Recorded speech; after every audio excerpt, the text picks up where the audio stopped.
പുകഴ്ത്താം. Hallelujah. നമുക്ക് ഇന്നത്തെ മെസ്സേജിനായി ഒരു വചനം വായിക്കാം.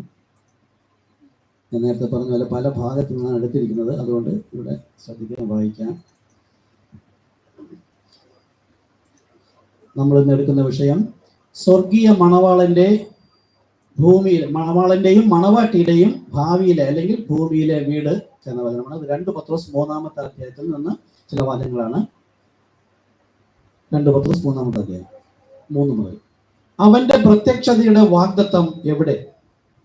പിതാക്കന്മാർ നിദ്ര കൊണ്ട ശേഷം സകലവും സൃഷ്ടിയുടെ ആരംഭത്തിൽ ഇരുന്നത് പോലെ തന്നെ ഇരിക്കുന്നു എന്ന് പറഞ്ഞ് സ്വന്തം മോഹങ്ങളെ അനുസരിച്ച് നടക്കുന്ന പരിഹാസികൾ പരിഹാസത്തോടെ അന്ത്യകാലത്ത് വരുമെന്ന് വിശേഷാൽ അറിഞ്ഞുകൊള്ളുവിൻ. 9. ചിലർ താമസമെന്ന് വിചാരിക്കുന്നത് പോലെ കർത്താവ് തന്റെ വാഗ്ദത്തം നിവർത്തിപ്പാൻ താമസിക്കുന്നില്ല. ആരും നശിച്ചു പോകാതെ എല്ലാവരും മാനസാന്തരപ്പെടുവാൻ അവൻ ഇച്ഛിച്ച് നിങ്ങളോട് ദീർഘക്ഷമ കാണിക്കുന്നതേ ഉള്ളൂ. കർത്താവിന്റെ ദിവസമോ കള്ളനെ പോലെ വരും. അന്ന് ആകാശം കൊടുമുഴക്കത്തോടെ ഒഴിഞ്ഞു പോകും, മൂലപദാർത്ഥങ്ങൾ കത്തിയെഴിയും, ഭൂമിയും അതിലുള്ള പണികളും വെന്തുപോവുകയും ചെയ്യും.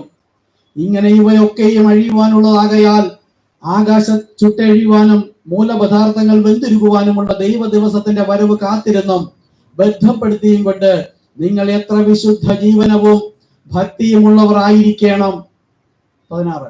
അവയിൽ ഗ്രഹിപ്പാൻ പ്രയാസമുള്ളത് ചിലതുണ്ട്. അറിവില്ലാത്തവരും അസ്ഥിരന്മാരായവർ ശേഷം തിരുവെഴുത്തുകളെ പോലെ അതും തങ്ങളുടെ നാശത്തിനായി കോട്ടിക്കളയുന്നു. എന്നാൽ പ്രിയമുള്ളവരെ, നിങ്ങൾ മുൻപേ കൂട്ടി അറിഞ്ഞിരിക്കൊണ്ട് അധർമ്മികളുടെ വഞ്ചനയിൽ കുടുങ്ങി സ്വന്തം സ്ഥിരത വിട്ട് വീണു പോകാതിരിപ്പാൻ സൂക്ഷിച്ചുകൊള്ളുവിൻ. കൃപയിലും നമ്മുടെ കർത്താവും രക്ഷിതാവുമായ യേശുക്രിസ്തുവിന്റെ പരിജ്ഞാനത്തിൽ വളരുവിൻ. അവൻ ഇപ്പോഴും എന്നേക്കും മഹത്വം. ആമേൻ. ഇനി വെളിപ്പാട് പുസ്തകം 21-ാമത്തെ അധ്യായം 1-2 വേദഭാഗം. വെളിപ്പാട് പുസ്തകം 21, 1-2 വേദഭാഗം. ഞാൻ പുതിയ ആകാശവും പുതിയ ഭൂമിയും കണ്ടു. 1-ാമത്തെ ആകാശവും 1-ാമത്തെ ഭൂമിയും ഒഴിഞ്ഞുപോയി, സമുദ്രവും ഇനിയില്ല. പുതിയ യെരുശലേം എന്ന വിശുദ്ധ നഗരം ഭർത്താവിനായി അലങ്കരിച്ചിട്ടുള്ള മണവാട്ടിയെ പോലെ ഒരുങ്ങി സ്വർഗത്ത് നിന്ന് ദൈവ സന്നിധിയിൽ നിന്ന് തന്നെ ഇറങ്ങുന്നത് ഞാൻ കണ്ടു. കണ്ണടയ്ക്കാൻ പ്രാർത്ഥിക്കാം. കാരണമുള്ള കർത്താവേ, 2000 വർഷങ്ങൾക്ക് മുമ്പ് വചനം നമുക്കായി എഴുതപ്പെട്ടു തന്നിരിക്കുന്നു. എന്നാൽ കോടിക്കണക്കിന് വർഷങ്ങൾക്ക് മുമ്പായി ഈ വചനം സ്വർഗത്തിൽ സ്ഥിരമായിരുന്ന വചനമാകുന്നു. അത് അങ്ങിലായിരുന്നു. അങ്ങ് കാലത്തെരുവിൽ ഞങ്ങൾക്കതിപ്പോൾ വെളിപ്പെടുത്തി തരുവാൻ കാണിക്കുന്ന മഹാകൃപയ്ക്കായി നന്ദിയോടെ സ്തുതിക്കുന്നു. ലോകം ഇതിനെ പലതായി പഠിപ്പിക്കുമ്പോൾ ശരിയായ സത്യം അന്ത്യനാളിൽ വെളിപ്പെടുമെന്ന് ദാനിയേലിന്റെ ദർശനം അടച്ച് മുദ്രയിട്ടേക്ക. അന്ത്യനാളിൽ ഇത് അറിയിക്കും. അനേകം പേർ സന്ദർശിക്കും, ദുഷ്ടന്മാരോ ഇവയിൽ ഒന്നും ഗ്രഹിക്കുകയില്ല എന്ന് വചനം പറയുന്നു. അതുകൊണ്ട് യോഹന്നാൻ കേട്ട ഇടിനാദവും അത് മുദ്രയിട്ടേക്ക 7-ാമത്തെ സഭാദൂതന്റെ നാളിൽ. അതാണെങ്കിലോ അതും അന്ത്യനാളിൽ. ഇനി കാലം ഉണ്ടാവുകയില്ല എന്ന് പറയുന്ന അത്രത്തോളം ചുരുങ്ങിയ സമയത്ത് കർത്താവ് തന്റെ വചനത്തിന്റെ രഹസ്യങ്ങൾ നമ്മോട് അറിയിക്കുന്നു. പറഞ്ഞ പ്രകാരം അങ്ങ് ഒരു വ്യക്തിയിലൂടെ വില്യം മരിയൻ ബ്രൻഹാം എന്ന പുരോഹിതനിലൂടെ കർത്താവെ അങ്ങ് വിളിച്ച് വേർതിരിച്ച് നമുക്ക് അറിയിച്ചു തന്ന മഹാകൃപയ്ക്കായി നന്ദി. ഇന്ന് ഞങ്ങൾ ഇവിടെ എടുക്കുമ്പോൾ കർത്താവെ തന്റെ ജനം എന്താ കേട്ട് ഗ്രഹിക്കണം, സത്യം എന്താണ് കേട്ട് ഗ്രഹിക്കണം എന്ന് അങ്ങ് ആഗ്രഹിക്കുന്നുവോ ആ ലെവലിൽ കർത്താവരെ ഗ്രഹിപ്പിക്കണമേ. അതിനായി എമ്മോസിലേക്ക് പോയവരുടെ ഹൃദയം കത്തിക്കൊണ്ടിരുന്നത് പോലെ ആത്മവിവേശതയിൽ കർത്തൃ ദിവസത്തിൽ എന്ന പോലെ ക്രിസ്തുവിന്റെ ശബ്ദം കേൾപ്പാൻ, ഇവിടെ നിന്ന് പറയുന്ന ശബ്ദമല്ല, സ്വർഗത്തിൽ നിന്ന് ഒരു അരുളപ്പാട് കേൾക്കണം. എന്റെ ആത്മാവ് ഉണർന്നിരുന്നുകൊണ്ട് ക്രിസ്തുവിനെ സ്തോത്രം ചെയ്ത് സ്തുതിച്ചുകൊണ്ട് യേശു തന്നെ എന്നെ വചനം പറഞ്ഞ് വഴി നടത്തുന്ന ഒരു അനുഭവത്തിന് വേണ്ടിയിട്ടാണ് കർത്താവെ ഞാൻ ഇന്നിവിടെ വന്നിരിക്കുന്നത്. ഒരു പടി കൂടെ ക്രിസ്തുവിനോട് കൂടെ ചേർന്ന് പോകണം എനിക്ക്. ആ അഭിഷേകവുമായി വീട്ടിൽ ചെന്ന് കയറുമ്പോൾ ദൈവത്തിന്റെ തേജസ്സോടുകൂടെ എഴുന്നേറ്റ് പ്രകാശിപ്പാൻ തക്കവണ്ണം കർത്താവെ അങ്ങ് നമ്മെ അനുഗ്രഹിക്കണമേ, സഹായിക്കണമെന്ന് പ്രാർത്ഥിക്കുന്നു. യേശു ക്രിസ്തുവിൻ നാമത്തിൽ തന്നെ. ആമേൻ, ആമേൻ. ഇരിക്കാം എല്ലാവർക്കും.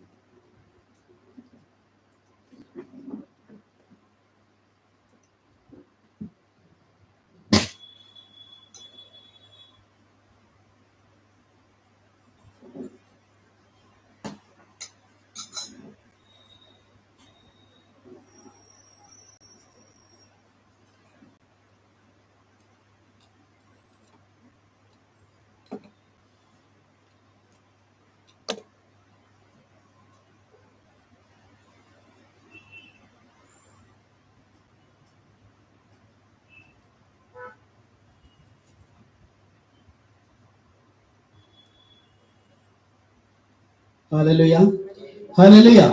വേഗം വരുന്ന കർത്താവ് യേശു ക്രിസ്തു നാമത്തിൽ നിങ്ങൾക്ക് എന്റെ സ്നേഹമെന്നാണ്. നിങ്ങൾ ഇപ്പോൾ മുതൽ നിങ്ങളായിരിക്കേണ്ടത് ഓട്ടക്കളത്തിൽ ഓടുന്നവരെ പോലെ വിജിലന്റ് ആയിരിക്കണം. ഓട്ടം തുടങ്ങാൻ പോവുകയാണ്. സ്വർഗീയ യാത്രയ്ക്കുള്ള ഓട്ടമാണ് തുടങ്ങുന്നത്. കർത്താവ് സംസാരിക്കാൻ പോവുകയാണ്. ഇതിൽ നിന്ന് നിങ്ങളോട് കർത്താവ് സംസാരിക്കണം, അല്ലാതെ ഞാനൊന്നും മടങ്ങി പോവുകയില്ല. കാര്യം നമ്മൾ വിശ്വസിക്കുന്ന ദൈവം മരിച്ച ദൈവമല്ല. മറ്റു ഹിന്ദുക്കൾ ദൈവത്തിന്റെ പടം വെച്ച് പൂജ ചെയ്തിട്ടോ ഹാരമൊക്കെ അണിയിച്ച് സാമ്പ്രാണിയും മെഴുകിയും കത്തിക്കുന്നത് പോലത്തെ ഒരു ദൈവത്തിന്റെ അടുക്കിലേക്കല്ല നമ്മൾ വന്നത്. കണ്ണുണ്ടെങ്കിലും കാണാത്തതും തൊണ്ടയുണ്ടെങ്കിലും സംസാരിക്കാത്തതും ചെവിയുണ്ടെങ്കിലും കേൾക്കാത്ത ദൈവത്തിന്റെ അടുക്കലല്ല നമ്മൾ വന്നത്. ജീവിക്കുന്ന കർത്താവ് എവിടെ? സ്വർഗത്തിൽ ആണോ? അല്ല, എന്റെ ഉള്ളിൽ. അതാ പാടിയ യേശു ക്രിസ്തു ഉയർന്ന് ജീവിക്കുന്നു, എന്റെ ഉള്ളിൽ ജീവിക്കുന്നു. ഇതാണ് എന്റെ വിശ്വാസം.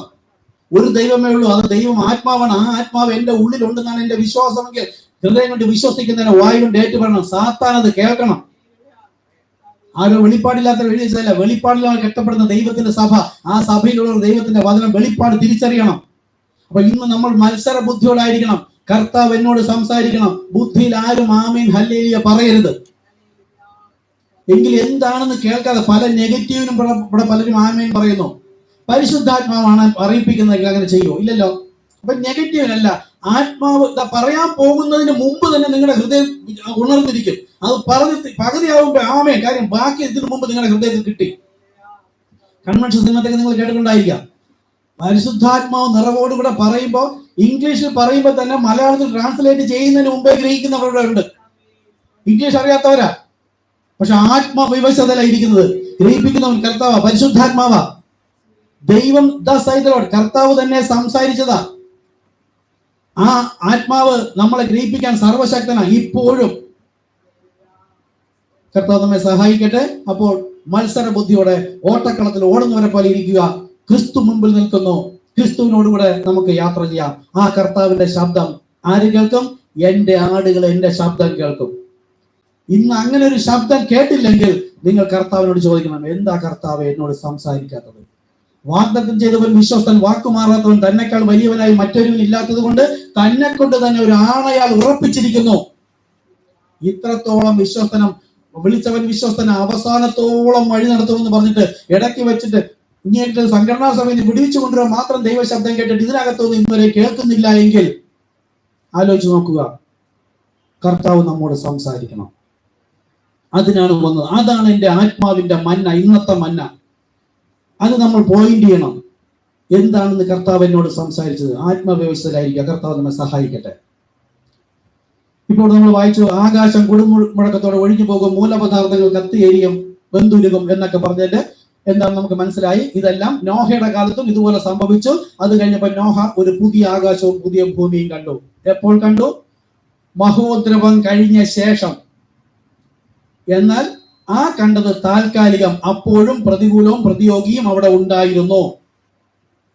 നമ്മളും സംഘടനാ സഭയിൽ പാപത്തിൽ മരിച്ചിരുന്നു, വീണ്ടും ജനനം പ്രാപിച്ചു, ഉയർത്ത സ്വർഗീയ പ്രവേശം. അതായത് സ്നാനത്തിന് ശേഷം പുതിയ ആകാശവും പുതിയ ഭൂമിയും കണ്ടതുപോലെ മറ്റൊരു വെളിപ്പാടിനായി നാം കാതോർത്തിരിക്കുന്നുവെങ്കിലും ഇവിടെയും എല്ലാം ഉണ്ട്. അതിനിടയിൽ തന്നെയാണ് നമ്മെ ആക്കിയിരിക്കുന്നത്. അപ്പോൾ എല്ലാം ഒഴിഞ്ഞു പോകുമെന്ന് പറഞ്ഞാൽ അതെന്താണെന്ന് നോക്കുക.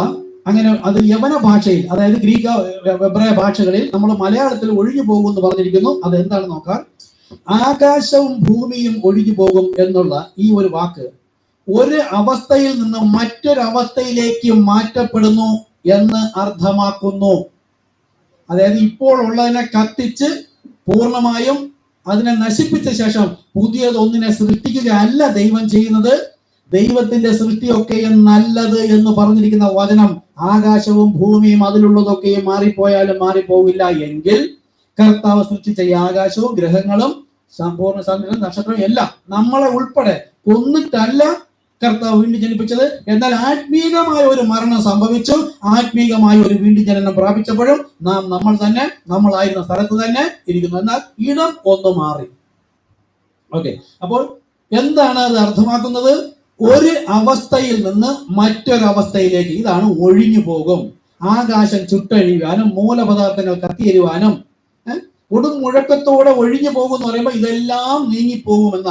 അപ്പോൾ ദൈവത്തിന്റെ സൃഷ്ടി നല്ലതല്ലെന്ന് വരും. അങ്ങനെയല്ല ദൈവം ചെയ്യുന്നത്, ഇതെല്ലാം നല്ലതെന്ന് തന്നെയാണ്. സാത്താൻ വന്ന് വീണതോടുകൂടിയാണ് ഇവയൊക്കെ നശിച്ചത്. അതുകൊണ്ട് പിശാചിനെയും അവന്റെ ദൂതഗണങ്ങളെയും അവനെ അനുസരിക്കുന്നവരെ, അതായത് പുതിയ വചനപ്രകാരം പറഞ്ഞ അപ്പോസ്തലപ്രവൃത്തി 2:4-12 ദൈവ ഇഷ്ടം.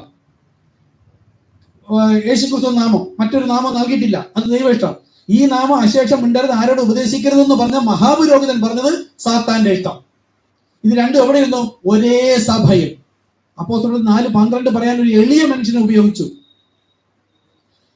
അരുതെന്ന് പറയാനായിട്ട് ഉപയോഗിച്ചത് സാത്താൻ മഹാപുരോഹിതന്മാരെ ഉപയോഗിച്ചു. ഇന്നും സഭകളുടെ സകല മഹാപുരോഹിതനും പറയുന്നത് യേശുക്രിസ്തു നാമം അശേഷം മിണ്ടരുത്, ആരോട് ഉപദേശിക്കരുത്.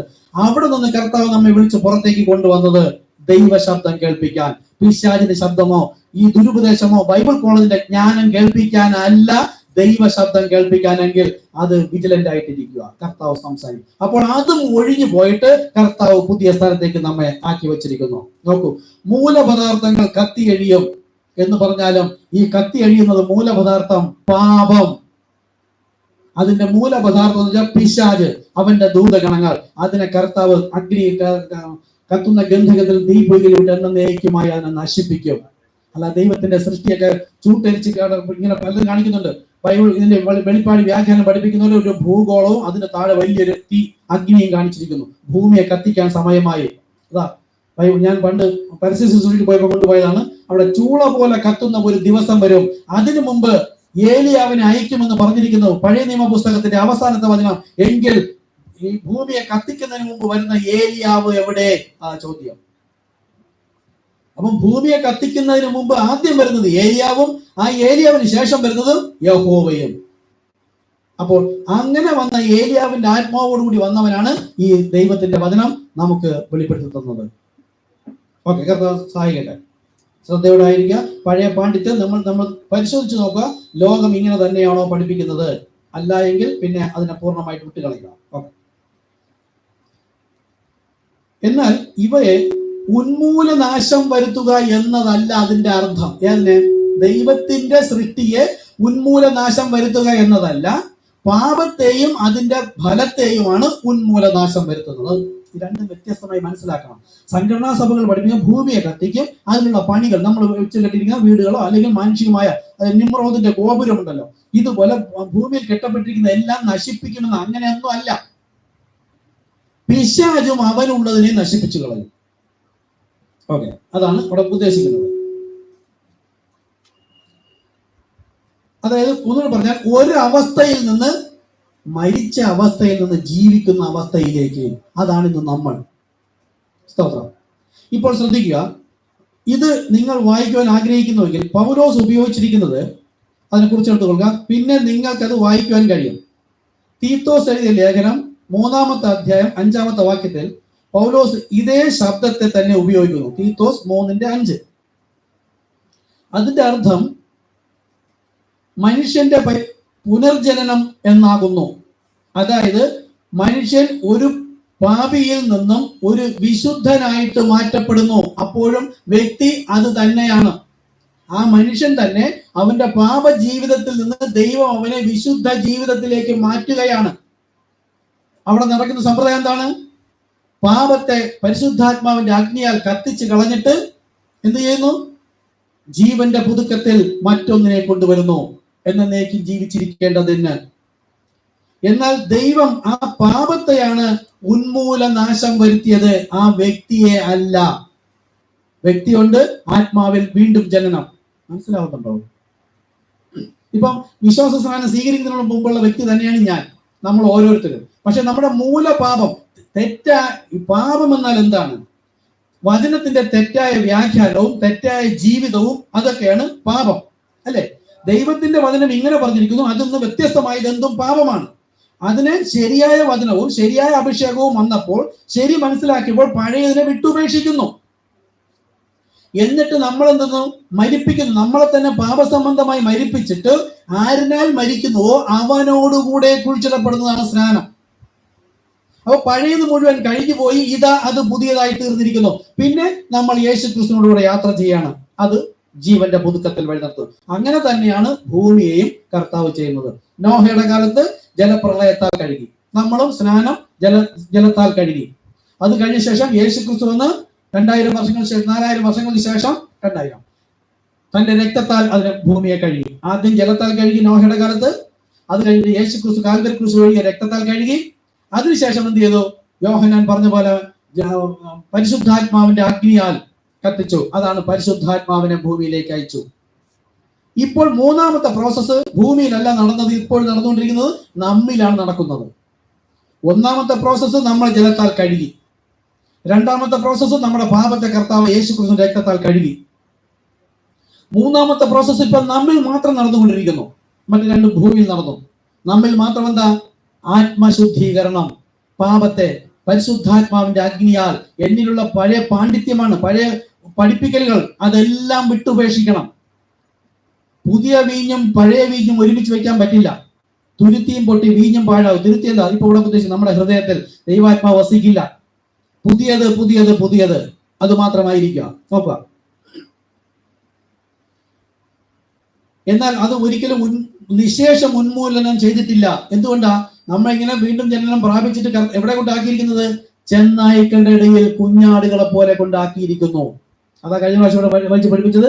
മിസ്രയീമിലെ ജനത്തെ വിളിച്ചു കൊണ്ടുവന്നപ്പോ പാപം ചെയ്യരുത്, നല്ല ദേശത്ത് പോകണം, നല്ല രീതിയിൽ ഇരിക്കണം, വിഗ്രഹത്തെ ആരാധിക്കരുത്, അന്യ സ്ത്രീകളെ വിവാഹം ചെയ്യരുത് എന്ന് പറഞ്ഞിട്ട് എന്തെല്ലാം കൽപ്പിച്ചുവോ അതെല്ലാം ചെയ്യാൻ ഉതകുന്ന തരത്തിലുള്ള ജാതികളുടെ ഇടയിലൂടെ അവിടെ താമസിപ്പിച്ചിട്ടാണ് ദൈവം ആരാണ് ജയിക്കുന്നവനായി കണ്ടെത്തി അവനെയാണ് കർത്താവ് കൊണ്ടുപോയത്. നോക്കൂ, അങ്ങനെയാണെങ്കിൽ ഇപ്പോഴും അത് തന്നെയാണ് പദ്ധതി. നമ്മൾ കർത്താവിന് വേണ്ടി ജീവിക്കുമ്പോൾ നമുക്ക് അനുകൂലമെന്ന് നമ്മൾ വിചാരിക്കുന്നത് പലതും ഒരുപക്ഷെ ദൈവത്തിന്റെ അനുകൂലമായിരിക്കുകയില്ല. അത് വിട്ടുപേക്ഷിച്ചില്ലെങ്കിൽ കർത്താവിനോട് ചേർന്ന് പോകാൻ കഴിയുകയില്ല. ഓക്കെ. ഒരു മനുഷ്യൻ മാറ്റപ്പെടുമ്പോൾ അവൻ ഉന്മൂലമായി നാശം വരും. ആ വ്യക്തിക്ക് ഉന്മൂല നാശം വരുന്നില്ല. അവനിലുള്ള ചിലതിനെ ദൈവം മാറ്റുന്നു, ആ വ്യക്തിയെ പുതിയതാക്കുന്നു. അവൻ എന്തായിരുന്നുവോ അതിൽ നിന്ന് അവനെ എടുത്ത് പുറത്തേക്ക് കൊണ്ടുവന്നിട്ട് ദൈവം അവനെ മറ്റൊരു വ്യക്തിയാക്കി തീർക്കുന്നു, മറ്റൊരവസ്ഥയാക്കി തീർക്കുന്നു, ആത്മീയനാക്കി തീർക്കുന്നു. അപ്പോൾ അവിടെ ജഡീകനായിരുന്നിടത്ത് നിന്ന് കർത്താവ് ഈ പ്രോസസ് ഒന്നും നമ്മൾ ചെയ്യുന്നതല്ല. നമ്മളോട് ചില വചനം വിശ്വസിക്കാൻ പറഞ്ഞു. വിശ്വസിക്കുമ്പോൾ നമ്മൾ വിശ്വസിക്കുന്ന ഈ വാഗ്ദത്ത വചനങ്ങൾ നമ്മിൽ വന്ന് ക്രിയ ചെയ്യുന്നതാണ്. പാപത്തെ കത്തിക്കുന്നത് എന്റെ മനസ്സിനൊരു മാനസാന്തരം കൊടുത്തിട്ട് എന്നെ അവിടെ നിന്ന് മാറ്റിക്കൊണ്ടുവരുന്നത്. നമുക്ക് എന്റെ വേണ്ടപ്പെട്ടവരിലായിരിക്കുന്ന സഭയിലായിരുന്നു ഞാനും. എനിക്ക് അവരെ കുറിച്ചല്ല പിന്നെ ചിന്ത, എന്നെ കുറിച്ച് ചിന്തിച്ച കർത്താവിനെ കുറിച്ചാകുന്നു എന്റെ ചിന്ത. ഇതാണ് കർത്താവിന് ഇഷ്ടം. കാര്യം അവര് ഗോതമ്പ് ചെടിയായിരുന്നു. ആ ഗോതമ്പ് ചെടിയിൽ തണ്ടുണ്ടായിരുന്നു, ഇലയുണ്ടായിരുന്നു, പൂവുണ്ടായിരുന്നു, കായുണ്ടായിരുന്നു, പുറന്തോടുണ്ടായിരുന്നു. പുറന്തോടാണ് ഇന്നത്തെ പെന്തക്കോസ്ത് സഭ. അതിനകത്താകുന്നു ഗോതമ്പാകുന്ന വിത്ത് നമ്മെ സൂക്ഷിച്ചിരുന്നത്. അപ്പോൾ ഗോതമ്പിനെ പുറത്തേക്ക് എടുത്തപ്പോൾ ബാക്കി മുഴുവൻ പിന്നെ ഉണങ്ങി കരിഞ്ഞതായി കണ്ടു. അതിനെ കൂട്ടിക്കെട്ടി കത്തിക്കുക അത്രേ ബാക്കി. കർത്താവ് ഗോതമ്പാകുന്ന നമ്മെ അവിടുന്ന് പുറത്തേക്ക് എടുത്തു. നോക്കൂ, അപ്പോ നമ്മെ വളർത്തിക്കൊണ്ട് വരുന്നതിനാണ് കളകളെ അവിടെ വെച്ചിരുന്നത്. ഇതാണ് മത്തായി 13 കർത്താവ് പറഞ്ഞത്. ശിഷ്യന്മാർ വന്ന് കളകൾ തിങ്ങി നിൽക്കുന്ന കളകൾ പിഴുതു മാറ്റട്ടെ എന്ന് പറഞ്ഞ കർത്താവ് എന്താ പറഞ്ഞത്? വേണ്ട, ഗോതമ്പ് കൂടെ പിഴുതു പോരും, അതവിടെ നിൽക്കട്ടെ. അപ്പോൾ നമ്മളെ നിർത്തുന്നതിന് വേണ്ടിയിട്ടാണ് ചുറ്റുപാട് ഇത്രയും ജനത്തെ ദൈവം അവിടെ വെച്ചിരുന്നത്. താൽക്കാലികമായി അവിടുത്തെ വചനവും അവിടുത്തെ അഭിഷേകവും കൊണ്ട് തന്നെ നമ്മൾ ജീവിച്ചു വന്നത്. പക്ഷെ കാലത്തികവേൽ കർത്താവിന്റെ ശബ്ദം കേൾക്കാൻ തക്കവണ്ണം കർത്താവ് നമ്മുടെ ആത്മക്കണ്ണ് തുറന്നു തരുകയും നമ്മൾ പിന്നെ പരിശുദ്ധാത്മാവ് എന്ന ദാനം ആത്മക്കണ്ണിൽ എഴുതുവാൻ വിലയ്ക്ക് വാങ്ങണമെന്നാണ് ഈ അന്ത്യകാലത്തുള്ള ജനത്തോട് പറയുന്നത്. വെളിപ്പാട് പുസ്തകം 3-ാമത്തെ അധ്യായം അവിടെ പറയുന്നത് 14 മുതൽ പറയുന്നത്, ആത്മക്കണ്ണിൽ എഴുതുവാൻ ലേപനം എന്നോട് വിലയ്ക്ക് വാങ്ങാൻ. ഇത് 2000 വർഷങ്ങൾക്ക് മുമ്പ് പരിശുദ്ധാത്മാവ് വന്നപ്പോൾ അത് സൗജന്യമായിരുന്നു. ഇന്ന് വിലയ്ക്ക് വാങ്ങണമെന്ന് പറഞ്ഞാൽ ആ വില കൊടുക്കാൻ തക്കവണ്ണം എനിക്ക് ലഭിക്കാതിരിക്കാൻ തക്കവണ്ണമുള്ള പാണ്ഡിത്യം, അറിവുകൾ, തെറ്റായ വ്യാഖ്യാനം അതെല്ലാം എന്നെ ഭരിച്ചു കഴിഞ്ഞു. ഇതെല്ലാം ഞാൻ വിട്ടുപേക്ഷിക്കണം. ചപ്പും ചവറും എന്ന കണക്ക് വിട്ടുപേക്ഷിച്ചിട്ട് ഞാൻ എന്നെ തന്നെ ക്രിസ്തുവിന് പൂർണ്ണമായി സമർപ്പിക്കുന്ന സമർപ്പണമാണ് വിൽക്കുക. ഇനി എന്നിൽ ജീവിക്കുന്നത് ഞാനല്ല, ക്രിസ്തു അത്രേ. അതാ ഭാര്യ ഭർത്താക്കൻ പറയുമ്പോൾ ഭാര്യയുടെ ശരീരത്തിന്റെ അവകാശം അവൾക്കല്ല ഭർത്താവിനെന്ന് പറഞ്ഞാൽ ഇനി ഭാര്യ എന്ന മണവാട്ടി എന്ന എന്റെ ശരീരത്തിന്റെ ഉടയവൻ ഞാനല്ല, എന്നെ വീണ്ടെടുത്ത കർത്താവായ യേശു ക്രിസ്തു. അത് അങ്ങനെ തന്നെ ഭാര്യയും ഭർത്താവും കണക്ക് ഇത് പറഞ്ഞിരിക്കുന്നുള്ളൂ. അങ്ങനെയെങ്കിൽ ഞാൻ കേൾക്കാൻ ഇന്നിവിടെ വന്നത് ഇവിടെ സംസാരിക്കുന്ന പോൾ ബ്രദറിന്റെ ശബ്ദം കേൾക്കാനല്ല.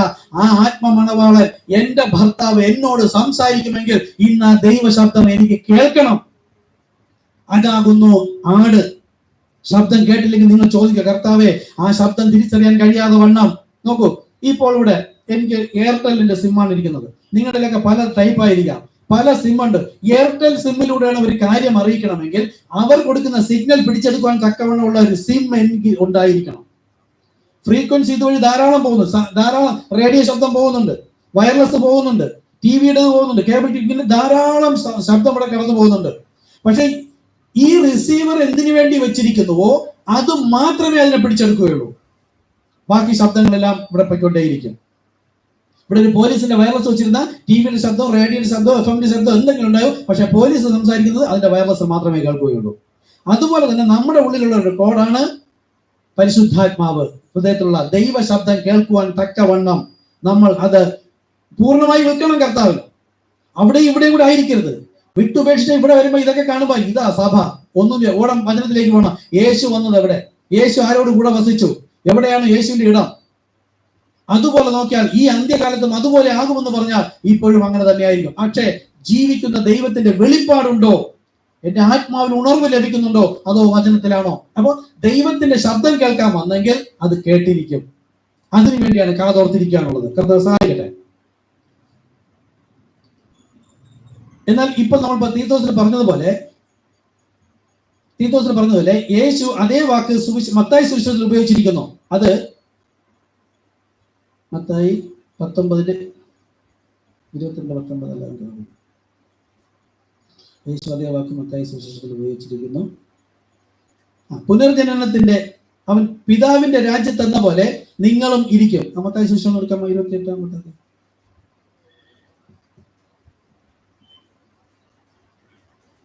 19:28.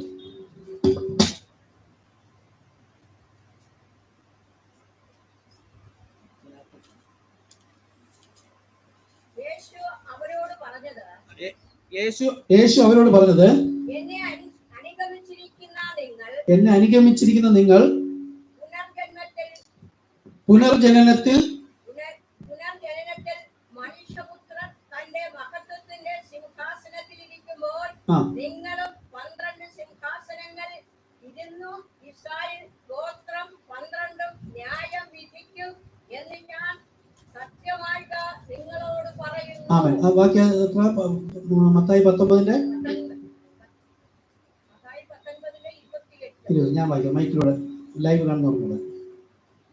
യേശു അവരോട് പറഞ്ഞത്, എന്നെ അനുഗമിച്ചിരിക്കുന്ന നിങ്ങൾ പുനർജനനത്തിൽ മനുഷ്യപുത്രൻ തന്റെ മഹത്വത്തിന്റെ സിംഹാസനത്തിൽ ഇരിക്കുമ്പോൾ നിങ്ങളും 12 സിംഹാസനങ്ങളിൽ ഇരുന്ന് ഇസ്രായേൽ ഗോത്രം 12നെയും ന്യായം വിധിക്കും എന്ന് ഞാൻ സത്യമായി നിങ്ങളോട് പറയുന്നു.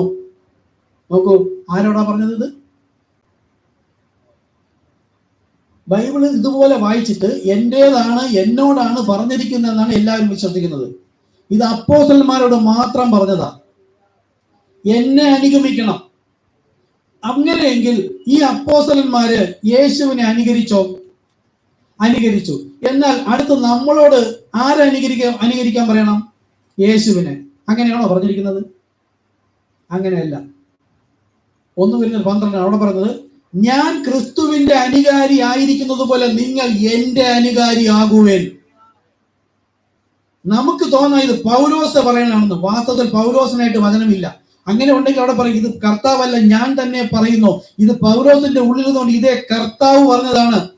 ഈ ശരീരത്തിൽ ഇരുന്നുകൊണ്ട് ഇവനെ നയിച്ചതും ഈ പീഡകൾ മുഴുവൻ സഹിക്കാൻ തക്കവണ്ണം അവനെ ആ തരത്തിലാക്കിയെടുത്തത് ഞാനാകുന്നു. നിങ്ങൾ എന്റെ അനുകാരിയാകുന്നു. ആരാണ്? പരിശുദ്ധാത്മാവ്. അതാരാണ്? അത് തന്നെയാണ് കർത്താവ്. ഞാൻ പോയി മടങ്ങി വന്ന് എല്ലാ നാളും നിങ്ങളുടെ കൂടെ ഇരിക്കും, ലോകാവസാനത്തോളം ഇരിക്കും. ആ യേശുക്രിസ്തു ആരായിരുന്നു? പിതാവായ ദൈവം. ആത്മാവായ ദൈവം മക്കൾ ജഡരക്തങ്ങളോട് കൂടി ആയതുകൊണ്ട് അവനും അവരെ പോലെ ജഡരക്തങ്ങളോട് കൂടി ഇറങ്ങി വന്ന് ശരീരത്തിൽ ഇരുന്നു കൊണ്ടാണ് ഇമ്മാനുവേൽ, ദൈവം നമ്മോടുകൂടെ. അതേ ദൈവം തന്നെയാണ് പറഞ്ഞത്, ഞാൻ പോയി മടങ്ങി വന്ന് എല്ലാ നാളും നിങ്ങളുടെ കൂടെ ഇരിക്കാം, ഞാൻ നിങ്ങളെ അനാഥരായി വിടുകയില്ല എന്ന് പറഞ്ഞ അതേ ആത്മാവ് തന്നെയാണ് പറയുന്നത്, നിങ്ങൾ ക്രിസ്തുവിന്റെ അനുകാരി ആയിരിക്കുന്നത് പോലെ നിങ്ങൾ എന്റെ അനുകാരിയാകുവേൻ. പൗലോസിന്റെ പുറകെയല്ല നമ്മൾ പോകുന്നത്. ഇന്ന് വില്യം മരിയം ബ്രൻഹാം സംസാരിച്ചത് നിങ്ങൾ കേൾക്കുന്നു. അദ്ദേഹത്തിലൂടെ കർത്താവ് സംസാരിച്ചതാ. ഇന്ന് ക്രിസ്ത്യാനികൾ എന്ന് പറയുന്നവർ പത്രോസ് സംസാരിച്ച സ്നാനം വേണ്ട എന്ന് പറയുന്നെങ്കിൽ അവർ ദൈവത്തിന്റെ ആടല്ല. ദൈവത്തിന്റെ ആടാണെങ്കിൽ പത്രോസിൽ ഇത് സംസാരിച്ചത് പരിശുദ്ധാത്മാവെന്ന മൂന്നാമത്തെ വ്യക്തി എന്നല്ല, ഈ ദൈവം എന്ന ആത്മാവ് തന്നെയാണ് യേശുവിൽ ഇരുന്നതെന്ന് യേശു പറഞ്ഞ വചനങ്ങളുണ്ട്. പുത്രൻ സ്വതവേ ഒന്നും സംസാരിക്കുന്നില്ല, പിതാവ് സംസാരിക്കുന്നത് അല്ലാതെ പുത്രൻ സ്വതവേ ഒന്നും സംസാരിക്കുന്നില്ലെങ്കിൽ ഈ ശരീരത്തിന് ഉള്ളിൽ നിന്ന് സംസാരിക്കുന്നത് ദൈവം എന്ന ആത്മാവ്. ഈ ശരീരവുമായി മുകളിലേക്ക് പോയിട്ട് യേശു പറഞ്ഞു, ഞാൻ പോയി കുറഞ്ഞു വന്നു കഴിഞ്ഞാൽ മടങ്ങി വന്ന് ലോകാവസാനത്തോളം നിങ്ങളോട് കൂടി ഇരിക്കും, ഒരു നാളും ഞാൻ നിങ്ങളെ അനാഥരായി വിടുകയില്ല. അതാണ് കൊലോസ്യർ 1:27 മഹത്വത്തിന്റെ പ്രത്യാശയായ ക്രിസ്തു, അതാണ് യേശു. യേശുവിനെ ക്രിസ്തു എന്ന് പഠിപ്പിച്ചു. പത്രോസ് പറഞ്ഞു നീ ക്രിസ്തു. അപ്പോൾ പത്രോസിൽ നിന്നുകൊണ്ട് പൗലോസിൽ നിന്നുകൊണ്ട് സംസാരിച്ച സ്നാനം പറഞ്ഞത് ഇവർ പ്രത്യാശ വെച്ചിരിക്കുന്ന അതേ യേശു ക്രിസ്തു തന്നെയാണ് പറഞ്ഞത്. വാക്കിനാലോ ക്രിയയാലോ എന്ത് ചെയ്താലും സകലതും കർത്താവായ യേശു ക്രിസ്തു നാമത്തിൽ ചെയ്യുമെന്ന് പറഞ്ഞതും ഇതേ ആത്മാവായ ദൈവം. ഇത് ജനം ഗ്രഹിക്കാതിരിക്കാനും ഇതിന്ന് തെറ്റിക്കാനുമാണ് സാത്താൻ ബുദ്ധിയിൽ ബൈബിൾ കോളേജ് തുടങ്ങിയത്. ആ ബൈബിൾ കോളേജിലൂടെ കുറെ കുമ്പയും കുടവേറൊക്കെ ഉള്ള ഷട്ടയൊക്കെ ഇട്ട് നല്ല സമുദായത്തിൽ പ്രമുഖരെന്ന് തോന്നിക്കുന്ന കുറെ മനുഷ്യരെ തെരഞ്ഞെടുത്തിട്ട് സൗരഭ്യ വാസനയോടുകൂടെ സംസാരിക്കുകയും ജീവിതശൈലിയും ശക്തിയെ ത്യജിച്ച് ഭക്തിയുടെ മൂർച്ച കൂട്ടിയിരിക്കുന്ന പുരോഹിതന്മാരെ സഭയിൽ കൊണ്ടുവച്ചിട്ട് പറയാണ്, പച്ചയ്ക്ക് അവർ പറയില്ല യേശു ക്രിസ്തു നാം ആശേഷം ഉണ്ടെന്ന് അവർ പറയുമോ? സഭയിൽ പറയില്ല. എന്നാൽ അതേ സഭയിൽ തന്നെ നമ്മൾ പുറത്തു നിന്ന് യേശുക്രിസ്തു നാമത്തിലാണ് സ്നാനമെന്ന് പറഞ്ഞുകൊണ്ടു ചെന്ന് നോക്കൂ, ആ പുരോഹിതന്റെ ഉള്ളിലിരിക്കുന്ന സാത്താനാണെന്ന് അപ്പോൾ മനസ്സിലാകും. ഇതാണ് യേശു പറഞ്ഞ, ചിലർ നമ്മുടെ ഇടയിൽ നിന്ന് പുറപ്പെടും, കള്ളപ്രവാചകന്മാരും കള്ള ക്രിസ്തുക്കളും എഴുന്നേറ്റ് കഴിയുമെങ്കിൽ വൃതന്മാരെ, ആ വാക്ക് ശ്രദ്ധിക്കണേ, എനിക്ക് ആദ്യം അറിയില്ലായിരുന്നു. വൃതന്മാരെയും തെറ്റിപ്പാനായി തെറ്റിക്കുന്നല്ല എങ്കിൽ നമ്മൾ അവിടെ ഇരിക്കുമായിരുന്നു, വരില്ലായിരുന്നു. കുറെ കാലത്തേക്ക് നമ്മൾ അവിടെ പിടിച്ചിരുത്തിയിരുന്നു, അതെല്ലാം കേട്ട് അവിടെ ഇരുന്നു.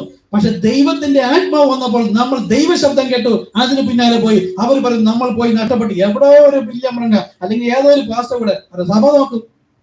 പക്ഷെ യേശു വന്നപ്പം യേശു കൂടിയതും യേശുവിനോടൊപ്പം കൂടിയതെല്ലാം ഇതുപോലെ പാവപ്പെട്ട ജനങ്ങളായിരുന്നു. ആ കർത്താവ് അവരുമായിട്ട് അങ്ങ് പോവുകയും ചെയ്തു. അപ്പോൾ ഇത് രണ്ട് ശബ്ദമെന്നും 3 പേരാണെന്നും പഠിപ്പിച്ചിട്ട് പിശാച് ഇവരെ ബോധ മനസ്സിനെ, പിശാച് അവിശ്വാസികളുടെ ഹൃദയത്തെ സാത്താൻ കുരുടാക്കിയിരിക്കുന്നു. നമ്മൾ അപ്പോൾ ആരാണ്?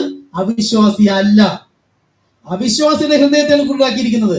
കർത്താവ് നമുക്ക് വെളിപ്പെടുത്തി തന്ന സിമ്പിളായി മനസ്സിലായത്, അവരോട് പോയി പറഞ്ഞിട്ടും അവർക്ക് മനസ്സിലാകുന്നില്ലെങ്കിൽ സഭയിലിരിക്കുന്ന ശക്തിയെ ത്യജിച്ച അവിശ്വാസികൾ എന്നാണ് ദൈവം കണക്കിടുന്നത്. ശക്തി ഏതാ? പരിശുദ്ധാത്മാവ്. അത് ലഭിക്കണമെങ്കിൽ ഒറ്റ നാമമേ ഉള്ളൂ, കർത്താവായ യേശു ക്രിസ്തു നാമത്തിൽ സ്നാനമേൽപ്പിൻ, എന്നാൽ പരിശുദ്ധാത്മാവെന്ന ദാനം ലഭിക്കും. അവരാണ് എതിർ ക്രിസ്തുക്കൾ. അപ്പൊ ഇവിടെ പറഞ്ഞത് അപ്പോസ്തലന്മാരാണ് പറഞ്ഞത്. അപ്പോസ്തലന്മാരുടെ ഒന്ന് പറയുമ്പോൾ തന്നെ യോഹന്നാൻ 17:20 യേശുവിന്റെ മധ്യസ്ഥ പ്രാർത്ഥന ഇവരുടെ വചനത്താൽ കണ്ടോ.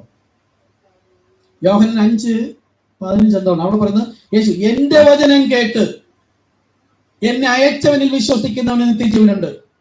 അതുപോലെ തന്നെ യേശുവിനെ പരിശോധിക്കാനായിട്ട് യെശയ്യാ പ്രവാചകന്റെ പുസ്തകം തുറന്ന് വായിച്ചപ്പോൾ അവിടെ യേശു പറഞ്ഞു, ഇന്ന് എന്റെ ഈ തിരുവെഴുത്തുകൾക്ക് നിവർത്തി വന്നിരിക്കുന്നു.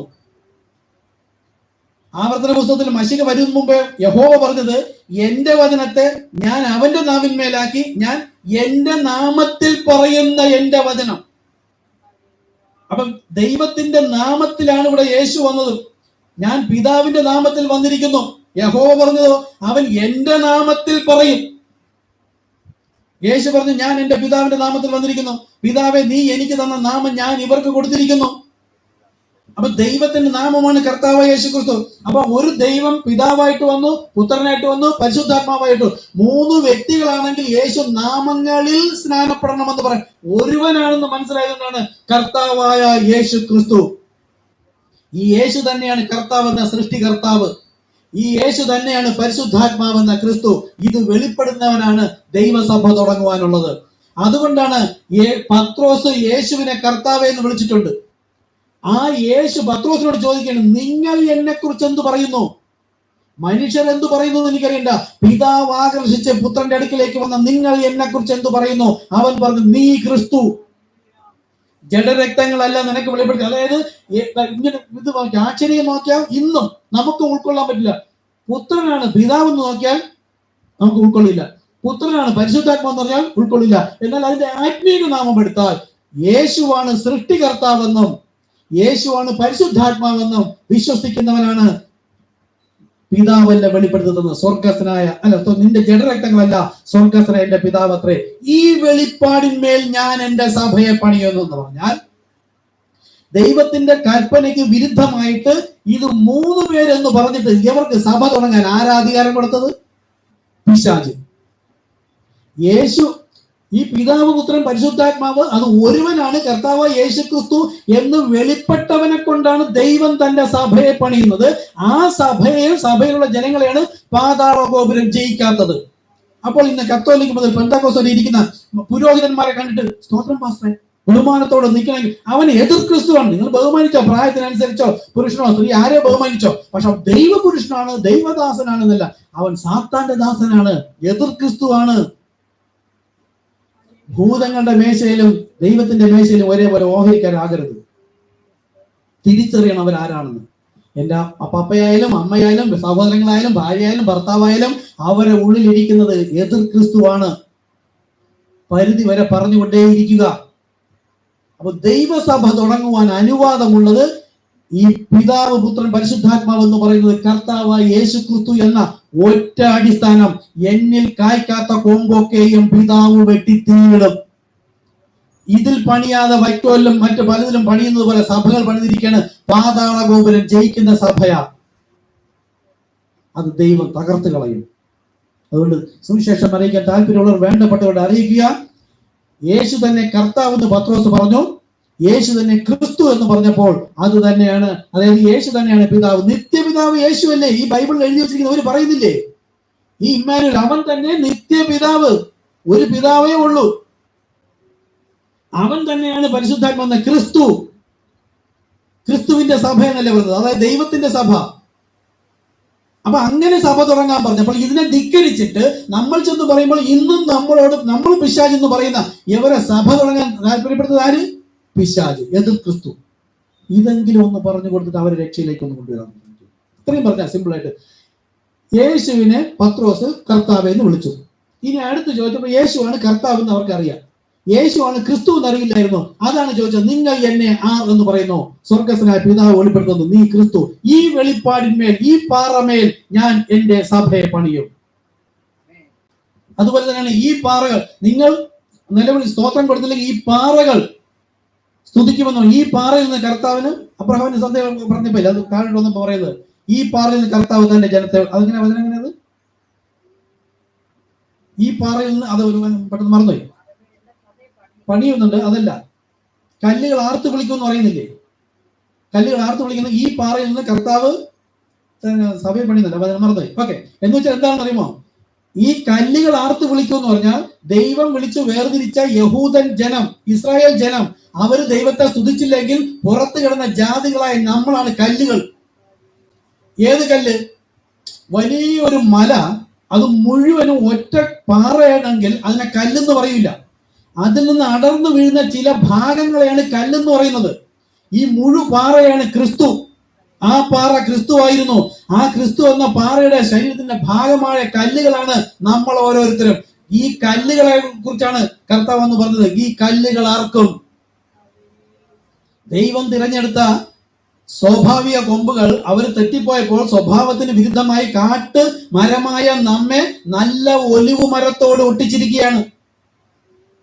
അപ്പൊ കല്ലുകൾ ആർക്കും എന്ന് പറഞ്ഞിട്ട് നമ്മൾ കർത്താവിന് സ്തോത്രവും മഹത്വവും കൊടുത്തില്ലെങ്കിൽ അത് വിളിച്ച ദൈവം എത്ര ലജ്ജിക്കുമെന്ന് ആലോചിച്ച് നോക്കൂ. ഈ കല്ലുകളിൽ നിന്ന് അബ്രഹാമിന് മക്കളെ ഉളവാക്കി കൊടുക്കാൻ കഴിയുമെന്ന് പറഞ്ഞാൽ അതാണ് ജാതികളിൽപ്പെട്ട അബ്രഹാമിന്റെ, ആരോ പ്രാർത്ഥിച്ചു കർത്താവ് സ്തോത്രം, അബ്രഹാമിന്റെ വിശ്വാസമുള്ളവർക്ക് വേണ്ടി എഴുതുന്നത്. നമ്മൾ ജാതികളാ. അബ്രഹാമിന്റെ വിശ്വാസം കൊടുത്തത് യഹൂദ വംശത്തിലുള്ള പാരമ്പര്യത്തിലുള്ളവരാ. അവർ തള്ളിക്കളഞ്ഞപ്പോൾ ജാതികളുടെ ഇടയിലേക്ക് തിരിച്ചിട്ട് ജാതികൾ അവന്റെ നാമത്തിൽ പ്രത്യാശ വയ്ക്കും. അത് നമ്മളാകുന്നു. ഈ കല്ലുകളിൽ നിന്ന് അബ്രഹാമിന് മക്കളെ ഉളവാക്കും. നമ്മൾ ഇന്ന് വിശ്വാസ സ്നാനം ജാതികളിൽ നിന്ന് സ്വീകരിച്ചു വന്നപ്പോൾ അബ്രഹാം നമുക്ക് പിതാവായി. യഹൂദൻ ഇന്നും പിതാവായിട്ടില്ല. അവൻ കിടന്ന് അലയാണ് ലോകത്തിന്റെ വിവിധ ഭാഗങ്ങളിൽ കിടന്ന്. നമ്മളാകുന്നു ആ കല്ലുകൾ. ക്രിസ്തു എന്ന വൻ പാറയിൽ നിന്ന് അടർത്തിയെടുത്ത ചെറു പാറ കഷ്ണം എന്ന പെട്ര. ഇതാണ് പത്രോസ്. ഈ പാറമേൽ പെട്ര, PETTR, പെട്ര, ചെറു പാറക്കല്ല്. ഈ കല്ലിന്മേൽ ഞാൻ എന്റെ സഭയെ പണിയെന്ന് പറഞ്ഞാൽ നമ്മളാകുന്ന സഭ. ഫൗണ്ടേഷൻ കർത്താവായ യേശു ക്രിസ്തു. അത് നമ്മൾ വീട് വയ്ക്കുമ്പോൾ ഭൂമിക്ക് അടിയിൽ കെട്ടപ്പെടുന്ന കരിങ്കല്ല്. അവിടെ വയ്ക്കുന്ന മൂലക്കല്ലാണ് യേശു ക്രിസ്തു. ആ മണ്ണിനടിയിൽ വയ്ക്കുന്നതാണ് പഴയ നിയമത്തിലെ പ്രവാചകന്മാർ. മണ്ണിന്റെ മുകളിൽ നമ്മൾ സ്റ്റെപ്പ് പടി കയറി മുകളിലേക്ക് വരുന്നതാണ് പുതിയ നിയമത്തിലെ അപ്പോസ്തലന്മാർ. അപ്പൊ അപ്പോസ്തലന്മാർക്ക് വചനം എവിടെ നിന്ന് കിട്ടി? മൂലക്കല്ലാകുന്ന ക്രിസ്തുവിൽ നിന്ന്. ആർക്ക് കിട്ടി? പഴയ നിയമത്തിലെ പ്രവാചകന്മാർക്ക് കിട്ടിയതിൽ നിന്നാണ് സുവിശേഷങ്ങളിലേക്ക് വചനം വരുന്നത്. ഇതിന് യോജിപ്പിച്ചത് ആരാണ്? ഏലിയാവിന്റെ ആത്മാവുമായി വന്ന യോഹന്നാൻ സ്നാപകൻ. പഴയ നിയമത്തെയും പുതിയ നിയമത്തെയും തമ്മിൽ ബന്ധിപ്പിക്കുന്നത് യോഹന്നാൻ സ്നാപകൻ. അതുകൊണ്ടാണ് യോഹന്നാൻ സ്നാപകൻ സ്ത്രീകളിൽ നിന്ന് ജനിച്ചവരിൽ ഏറ്റവും വലിയവൻ. ഏറിയ പ്രവാചകന്മാർ കാണാൻ ആഗ്രഹിച്ചതിനെ കാണാൻ കഴിഞ്ഞില്ല. അവർ എഴുതി വെച്ചതേ ഉള്ളൂ. കാണുവാൻ മാത്രമല്ല, അവനോടുകൂടെ സഹവസിക്കാനും ദൈവത്തിന്റെ ജനത്തെ വിളിച്ച് പുതിയ ദൈവ യെരൂശലേമിലേക്ക് കൊണ്ടുവരാൻ തക്കവണ്ണം കണക്ട് ചെയ്തവനും യോഹന്നാൻ സ്നാപകനാണ്. അപ്പോൾ ഒരു വീട് വയ്ക്കുമ്പോൾ മൂലക്കല്ല്, മണ്ണിനടിയിൽ ഇരുന്ന കരിങ്കല്ല്, ഫൗണ്ടേഷൻ, അതിന്റെ മുകളിൽ വരുന്ന ബേസ്മെന്റ്, ഇത് അപ്പോസ്തലന്മാർ. ഇനിയാകുന്നു ഈ ബേസ്മെന്റിന്റെ മുകളിൽ കെട്ടപ്പെടുന്ന കല്ല്. ആ പാറ നാം ആകുന്നു. ചെറുപാറ കഷ്ണം. അത് ക്രിസ്തു എന്ന വൻ പാറയിൽ നിന്ന് പൊട്ടിച്ചെടുത്തതാണെങ്കിൽ ക്രിസ്തു എന്ന തല നമുക്ക് വിവരിച്ചു തന്ന ദൈവത്തിന്റെ വചനം തന്നെ ഭക്ഷിച്ചിരിക്കണം. പഴയ പഴയ സഭയുടെ തെറ്റായ ഉപദേശമല്ല ഭക്ഷിക്കാനുള്ളത്. അത് ഭക്ഷിച്ചിട്ട് ലോകത്തിന്റെ വിവിധ ഭാഗങ്ങളിൽ, ഇന്നിപ്പോ നമ്മളുടെ സഭ കൂടിയതുപോലെ ലോകത്തിന്റെ വിവിധ ഭാഗങ്ങളിൽ ഇതുപോലെ അന്ത്യകാല ദൈവസഭ ഉണ്ട്. അവിടെ നിന്നും ഇവിടെ നിന്നും ഒന്നും രണ്ടും പേരെ ദൈവം എടുത്തിട്ടാണ് ദൈവസഭയെ പണിയുന്നത്. അപ്പോഴും മൂലക്കല്ലായ ക്രിസ്തുവിന്റെ ഉപദേശത്തിൽ നിലനിൽക്കാതെ അതിർ കടന്നു പോകുന്ന ഒരുവനിലും പിതാവില്ല. എന്താ പിതാവ്? വഴി നടത്തപ്പെടുന്നവനില്ല, അനുസരിക്കുന്നവൻ പുത്രൻ. ദൈവസഭയോട് കൂട്ടിച്ചേർക്കുന്നത് പരിശുദ്ധാത്മാവ്. ഈ ഒരു പ്രോസസ്സ് ഈ കാണുന്ന സഭകളിൽ ഇല്ല. അതുകൊണ്ടാണ് കർത്താവ് നമ്മെ അവിടെ നിന്ന് വിളിച്ച് പുറത്തേക്ക് കൊണ്ടുവന്നത്. ഇന്ന് ഇതിന്റെ മുകളിൽ പണിയുന്നതാണ് അബ്രഹാമിന് ഈ കല്ലുകളിൽ നിന്ന് കുഞ്ഞുങ്ങളെ കൊടുക്കുമെന്ന് പറഞ്ഞ ആ കല്ലുകളാകുന്നു നമ്മൾ. ഇത്രയും കാലം അത് ആരും അറിയാതെ വിഴുന്നു നടന്നപ്പോൾ കർത്താവ് നമ്മെ വിളിച്ച് പുറത്തേക്ക് കൊണ്ടുവന്നിട്ട് സഭ, ദൈവസഭയെ കെട്ടുകയാണ്. ഈ ദൈവസഭയിലാണ് മൂടുപടം വേണ്ടാത്തത്. 1 ഈ മൂടുപടം ഇടാതെ ദൈവത്തോട് പ്രാർത്ഥിക്കുന്നത് യോഗ്യമോ? സ്ത്രീ മുടി നീട്ടി വളർത്തിയാൽ അവൾക്ക് മൂടുപടത്തിന് പകരമെന്ന് പ്രകൃതി തന്നെ പഠിപ്പിക്കുന്നില്ലയോ? ഒരുത്തൻ തർക്കിപ്പാൻ ഭാവിച്ചാൽ ഈ വക മര്യാദ ഞങ്ങൾക്കുമില്ല, ദൈവസഭകൾക്കുമില്ല. അപ്പൊ ദൈവത്താൽ കെട്ടപ്പെടുന്ന സഭയിൽ മൂടുപടം വേണ്ട. എന്തുകൊണ്ടാ? നമ്മൾ കർത്താവിങ്കിലേക്ക് തിരിഞ്ഞവരാണ്. നമ്മൾ ക്രിസ്തുവിലായവരാണ്. കർത്താവിങ്കിലേക്ക് തിരിയുമ്പോൾ മൂടുപടം നീങ്ങിപ്പോകും. ക്രിസ്തുവിൽ മൂടുപടം നീങ്ങിപ്പോകും. പിന്നെ ദൈവത്തിന്റെ തേജസ് കണ്ണാടി പോലെ പ്രതിബിംബിക്കണം. അപ്പൊ ഈ സഭയിൽ പഠിപ്പിച്ചിരിക്കുന്ന ദൈവവചനങ്ങളെ, വെളിപ്പാടുകൾ മുഴുവനും thus saith the Lord. അതുകൊണ്ട് ഇനിയും ആവശ്യമുള്ള പുസ്തകം ഇവിടെ ഉണ്ട്. ആ വെളിപ്പാട്, ബൈബിളിൽ നിന്ന് ഈ വെളിപ്പാട് കിട്ടില്ല. ഇത് ക്രിസ്തുവിൽ മറഞ്ഞിരിക്കുകയാണ്. ക്രിസ്തു ഒരുവനിലൂടെ അറിയിക്കുമെന്ന് അറിയിച്ചു കഴിഞ്ഞു. അതാണ് ഈ മർമ്മം. നമ്മുടെ പുസ്തകങ്ങൾ മുഴുവനും ഇത് ജാഗ്രതയോടുകൂടെ വായിച്ചാൽ ഇതിനകത്ത് നിന്ന് പണ്ട് നിങ്ങൾ വായിച്ച വചനത്തിന്റെ ഇണവചനം കർത്താവ് ആ നിമിഷം കാണിച്ചു തരും. എപ്പോഴോ മറന്നു കിടന്നതായിരിക്കാം. അന്വേഷിക്കുന്നത് ജാഗ്രതയോടെ ആയിരിക്കണം. ജാഗ്രതയോടെ അന്വേഷിക്കുന്നതാണ് എന്നെ കണ്ടെത്തുന്നത്. പാസ്റ്റർ പറഞ്ഞിട്ട് പുസ്തകം എടുത്തിട്ട് വായിക്കാന്നല്ല, നിങ്ങൾക്ക് കണ്ടെത്തുവാനുള്ള ദാഹത്തിനാണെങ്കിൽ വായിച്ചാൽ കർത്താവ് തന്നെ വെളിപ്പെടുത്തി തരും. പിന്നെ നിങ്ങൾ ഈ പുസ്തകം വേറെ പോവുകയില്ല. ഏതു നേരം ഇതായിരിക്കും വായിക്കും. കാര്യം എന്താ? നിങ്ങളോട് ദൈവം സംസാരിച്ചു തുടങ്ങി. സ്വർഗത്തിലെ ദൈവം, പ്രതീക്ഷ വെച്ചിട്ട് ഒരു വിശ്വാസത്താൽ ഇരിക്കുന്ന ആ ദൈവം നിരന്തരം എന്നോട് സംസാരിക്കുമ്പോൾ ഞാൻ ആത്മവിവശതയിൽ കർത്തൃ ദിവസത്തിൽ എന്ന പോലെ ആയി പോകുന്ന ഒരു എക്സ്പീരിയൻസ് ബൈബിളിൽ നമുക്ക് അങ്ങനെ ഉണ്ടല്ലോ അല്ലേ? പലപ്പോഴും വിഷമിച്ച് ദുഃഖിച്ചിരിക്കും. വാചനം ഓപ്പൺ ചെയ്യുമ്പോൾ നല്ല ആശ്വാസ വചനങ്ങൾ കിട്ടും. ഇനി അങ്ങനെ കിട്ടിയില്ലെങ്കിൽ വീണ്ടും പ്രാർത്ഥിക്കും, കർത്താവേ നല്ല ആശ്വാസം. അപ്പോഴെന്തൊരു സമാധാനം, സ്വസ്ഥത. എന്നാൽ ഈ വചനത്തിലെ ഒളിഞ്ഞു കിടക്കുന്ന രഹസ്യങ്ങൾ, നിഗൂഢ രഹസ്യങ്ങൾ മുഴുവനും വെളിപ്പെടുത്തിയതാണ് നമ്മുടെ മെസ്സേജ് ബുക്കുകൾ. ഇതും വചനവുമായിട്ടൊന്ന് ടാഗ് ചെയ്ത് വായിച്ചു നോക്കൂ. പിന്നെ നിങ്ങൾ അടങ്ങിയിരിക്കുകയില്ല. മറ്റൊന്നിനുമല്ല നിങ്ങൾക്ക് സമയം, മെയിൻ സമയം ഇതിലേക്ക് കണ്ടെത്തും. ഓക്കെ, കർത്താവ് അനുഗ്രഹിക്കട്ടെ. ഓക്കെ.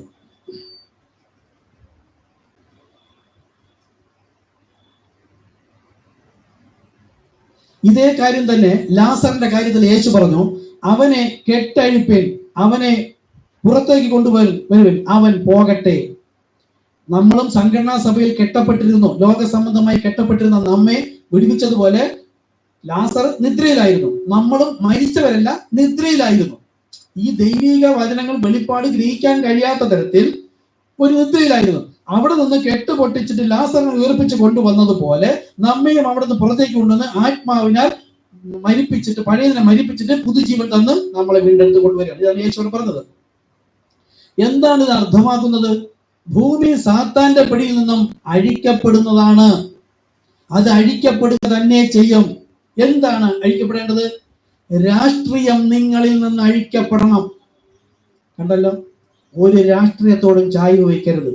ഒരു വോട്ടുണ്ട് നിങ്ങൾക്ക് കൊടുക്കാൻ തോന്നുന്നെങ്കിൽ നിങ്ങൾക്ക് നമ്മുടെ ദേശത്തുള്ള ആരാണ് നല്ലത് അവർക്ക് വോട്ട് കൊടുക്കുക. രാഷ്ട്രീയം നിങ്ങൾക്ക് തലയ്ക്ക് പിടിക്കരുത്. ആരോടും ചായ്വ് ഉണ്ടാകരുത്. കാര്യം എന്താ?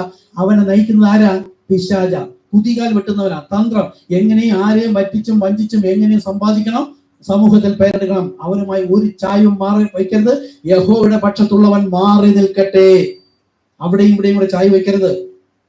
നോക്കൂ, അതുപോലെ തന്നെ അടുത്ത് പിന്നെ മാറേണ്ടത് രാഷ്ട്രീയ സ്ഥാപിത സംഘടനാ സഭകളുടെ മതപരമായ സമ്പ്രദായങ്ങളിൽ നിന്നും നിങ്ങൾ അഴിക്കപ്പെട്ട് ഭൂമിയിൽ സ്ഥാപിക്കപ്പെടാൻ പോകുന്ന ദൈവരാജ്യത്തിന് വേണ്ടി ഉപയോഗമുള്ളവരായിരിക്കും. സംഘടനാ സഭ കെട്ടിയിരിക്കുന്നത് ഡിനോമിനേഷൻ എന്ന് വെച്ചാൽ എന്താ? ഡിനോമിനേഷൻ. നോമിനേഷൻ വെച്ചാൽ നാമകരണം ചെയ്യപ്പെട്ടത്, നാമത്താൽ. ഡി നാമമില്ലാത്തത്, നാമകരണം ചെയ്യപ്പെടാത്തത്. നാമമാരാണ്? കർത്താവ് യേശുക്രിസ്തു. അപ്പോൾ ദൈവത്താൽ നിയോഗിക്കപ്പെടാത്ത സഭകളിൽ നിന്ന് കർത്താവ് നമ്മെ വിളിച്ചിട്ട് നോമിനേറ്റഡ് സഭയിലാക്കിയിരിക്കുന്നു. ഇവിടെ ഒരു നാമമുണ്ട്, കർത്താവായ യേശുക്രിസ്തു. അത് അവിടെ ഇല്ല. അവിടെ ഭക്തി മാത്രമേ ഉള്ളൂ, ശക്തിയില്ല. ശക്തി ആരാ? പരിശുദ്ധാത്മാവ്. അത് ഈ നാമത്തിന്റെ ഉടയവൻ തന്നെയാകുന്നു. എന്നാൽ അത് സാത്താന്റെ കയ്യിൽ ആയിരിക്കുന്നിടത്തോളം രാഷ്ട്രീയവും മതസംഘടനകളുമായി അവൻ ഇന്നും ഒരുമിക്കുന്നു. എങ്ങനെ ഒരുമിക്കുന്നു? ഞാൻ എഴുതി വെച്ചിരിക്കുകയാണ്.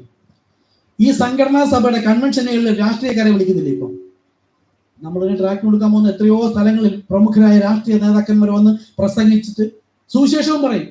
ഈ അടുത്ത സമയത്ത് വി ഡി സതീശൻ ഒരുപാട് ദൈവവചനം പറഞ്ഞു, കേൾക്കുമ്പോൾ നല്ല പ്രാസംഗികനാണെന്നൊക്കെ പറഞ്ഞു. എന്നിട്ട് പോയത് എങ്ങനെ? ലോകത്തിന്റെ ഭാഷയിൽ പറഞ്ഞാൽ വ്യഭിചരിക്കാൻ പോയി. അതായത് രാഷ്ട്രീയത്തിൽ പിശാചിനോട് കൂടെ കൂട്ടുകൂടാൻ പോയി. അപ്പൊ ഇന്നത്തെ സഭകൾ, ഈ സംഘടനാ സഭകൾ രാഷ്ട്രീയവും മതപരമായ കാര്യങ്ങളിൽ ഒന്നിച്ചിരിക്കുമ്പോൾ നോക്ക്, നമ്മൾ അവരുടെ ഇടയിലായിരുന്നു. ഞാനൊക്കെ ഹെവൻലി വിസിറ്റിംഗ് സമയത്തെ രാഷ്ട്രീയക്കാർ വരും. മുഖ്യമന്ത്രി വന്നിട്ടുണ്ട്. അത് ചെറിയ ചെറിയ ആൾക്കാരല്ല, അവരറിയാലോ 20,000 25,000 രൂപ അല്ല 20,000 ആൾക്കാരൊക്കെ വരുന്ന സഭകളാണ്. അവർ മുതിർന്ന കേന്ദ്രമന്ത്രിയെ കൊണ്ടുവരും, ഇവിടെ മുഖ്യമന്ത്രിയെ കൊണ്ടുവരും, മന്ത്രിമാരെ കൊണ്ടുവരും. കൺവെൻഷനുകൾ ഇതാണ് ഡിസംബറിൽ വരുന്നുണ്ട്. നമുക്ക് ട്രാക്ക് കൊടുക്കാൻ പാടില്ല. ഡിസംബറിൽ പുത്തരിക്കണ്ടത്ത് വരുന്നുണ്ട് അവരുടെ മെഗാ കൺവെൻഷൻ ക്രൂസൈഡ്. 3 ദിവസം പുത്തരിക്കണ്ടത്ത് നമുക്ക് പോകണം. അവിടെ നമുക്ക് ഉദ്ഘാടനത്തിന് വിളിച്ചിരിക്കുന്നതൊക്കെ വലിയ വലിയ മന്ത്രിമാരായിരിക്കും.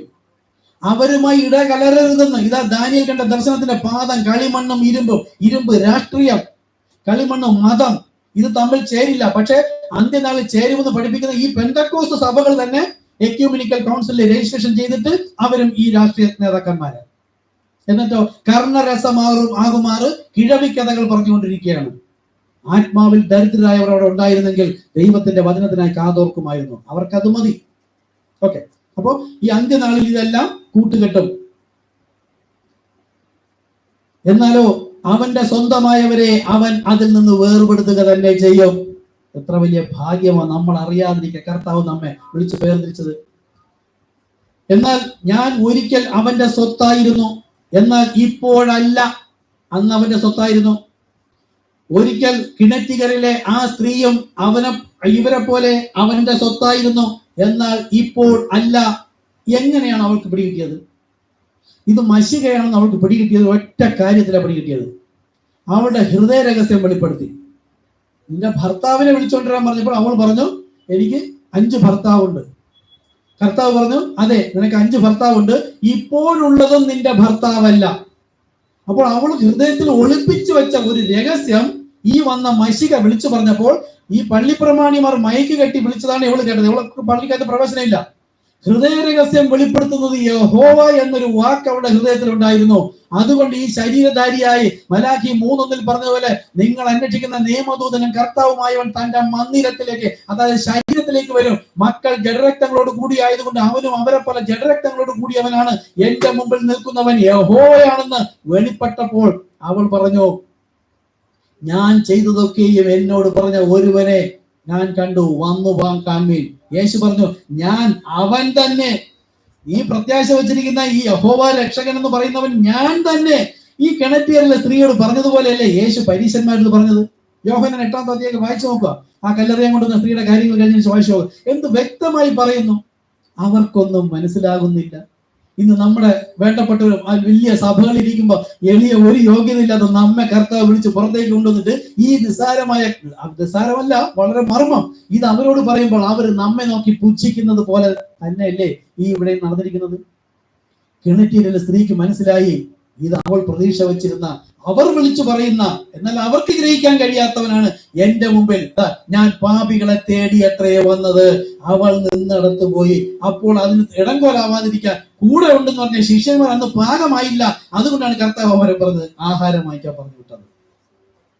നോക്കൂ, നമ്മയും അങ്ങനെ തന്നെയാണ്. നമ്മുടെ അടുക്കിലേക്ക് കർത്താവ് ഇറങ്ങി വന്നു. നമ്മൾ എന്തോ വിശുദ്ധ സഭയിൽ എന്ന് പറഞ്ഞിരിക്കുകയായിരുന്നു.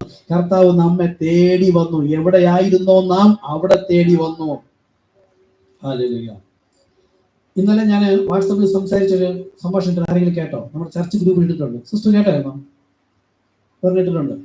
2 വർഷം മുമ്പ് ഇവിടെ വന്നതാണ്. ഐസക് ബ്രദർ ഒരിക്കൽ ട്രാക്ട് കൊടുത്തതാണ്. ആ സഹോദരി ഒരിക്കൽ ഇവിടെ വന്നു. സഹോദരിയുടെ കൂട്ടുകാരിട്ട് 2 വർഷം മുമ്പ് ഇവിടെ വന്നു. ഇതാണ് സത്യം എന്ന് കേട്ട് എല്ലാം മനസ്സിലാക്കി വന്ന് അന്ന് ഐസക് ബ്രദറിനെ ഞാൻ വിളിച്ചു വരുത്തിയിരുന്നു. ഇവിടെ സഭയിൽ വന്നു വചനമൊക്കെ പറഞ്ഞു കൊടുത്ത്, തൃത്വവും സ്നാനവും പറഞ്ഞു കൊടുത്ത് മനസ്സിലായി. സ്നാനപ്പെടണം പാസ്റ്റർ എന്ന് പറഞ്ഞ് കുറച്ച് ട്രാക്ട് വേണമെന്ന് പറഞ്ഞ് കൊണ്ടുപോയി. അതുകൊണ്ട് കൊടുത്തതോടുകൂടി അവരെ സിസ്റ്ററെ ഒറ്റപ്പെടുത്തിയതുപോലെ മേലാൽ ഇങ്ങോട്ട് വരരുത്, എല്ലാവരും ഒറ്റപ്പെടുത്തി. അപ്പൊ അവരെന്ത് ചെയ്തു? സിസ്റ്റർ എന്ത് ചെയ്തു? ഇങ്ങോട്ട് വന്നു. അവരെന്ത് ചെയ്തു? അങ്ങോട്ട് പോയി. 2 വർഷം കഴിഞ്ഞ് ഇന്നലെയാണ് എൻ്റെ അടുത്ത് ചോദിച്ചത്, അപ്പന്മാരുടെ ഹൃദയം മക്കളിലേക്കും മക്കളുടെ ഹൃദയം അപ്പന്മാരിലേക്കും നിരപ്പിക്കുക എന്ന് പറയുന്നത് എന്താണെന്ന് പാസ്റ്റർ ഒന്ന് വിശദീകരിച്ചു തരാമോ എന്ന് ചോദിച്ചു. എന്ന് പറഞ്ഞ് ഇന്നലെ വിശദീകരിച്ചു കൊടുത്തു. ഇന്നലെ തന്നെ കേട്ട് ഞാൻ വിചാരിച്ചു രാവിലെ ഒരു ചർച്ച ഉണ്ടാവുമെന്ന്. ഇല്ല, വരും, പ്രതീക്ഷിക്കാം.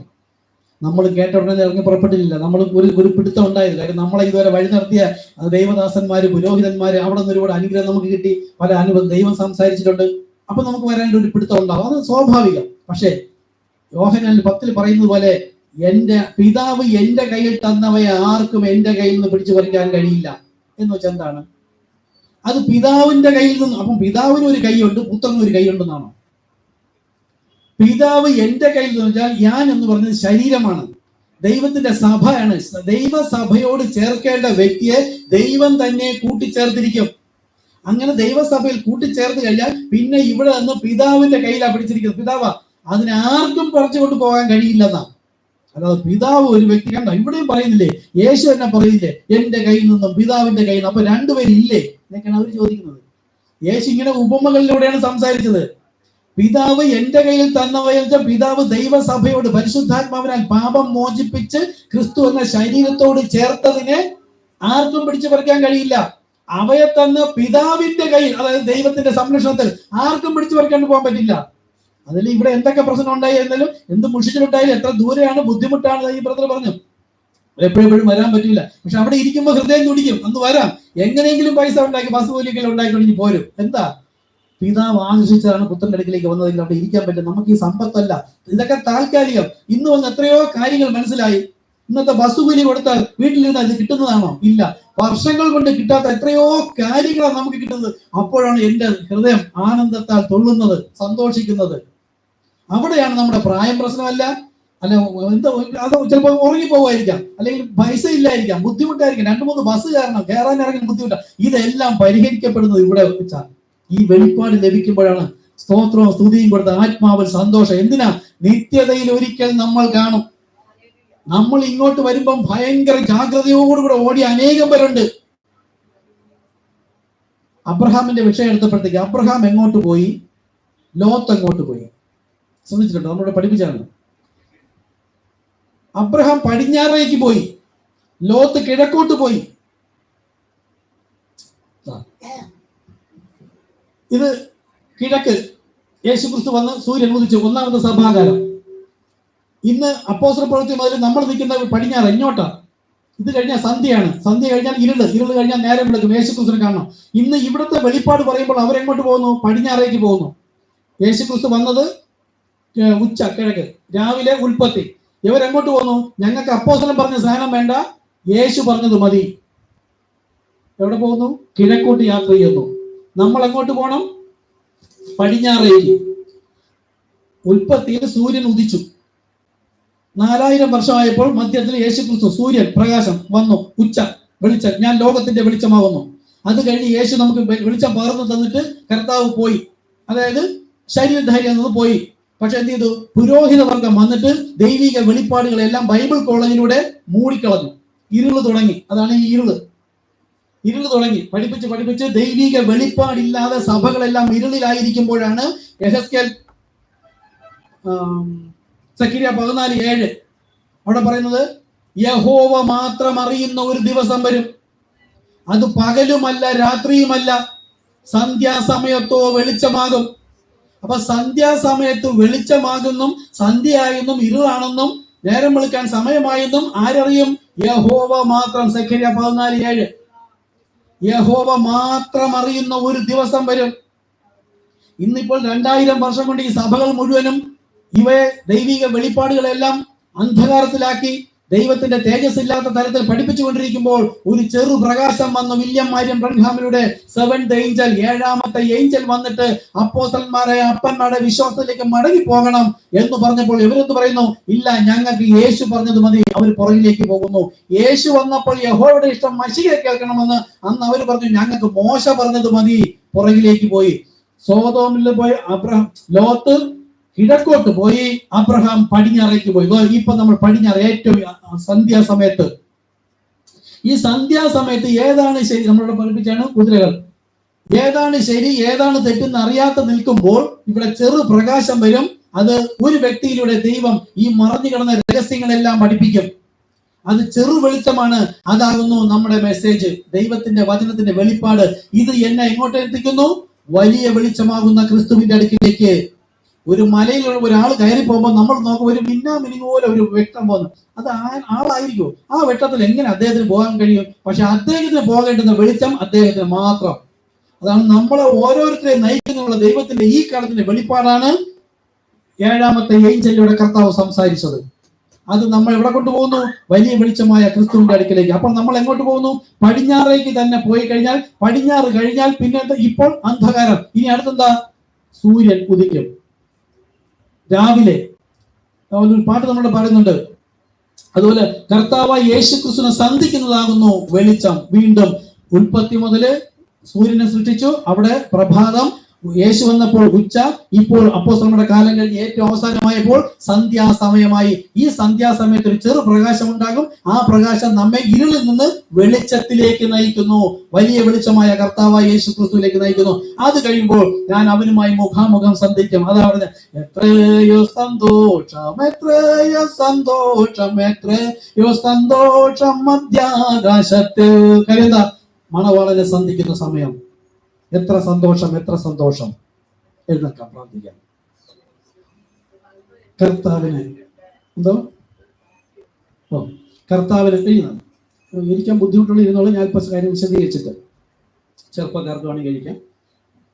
അപ്പോ നമ്മളായിരുന്ന സംഘടനാ സഭയിൽ നിന്ന് നമ്മൾ പാപസംബന്ധമായി മരിച്ച് നീതിക്ക് ജീവിക്കുന്നവരെന്ന് നമ്മളെ തന്നെ ഒരു വിലയിട്ട് അവിടെ ഇരിക്കുകയായിരുന്നു. എന്നാൽ കർത്താവ് നമ്മെ അങ്ങനെ അല്ല കണ്ടിരുന്നത്.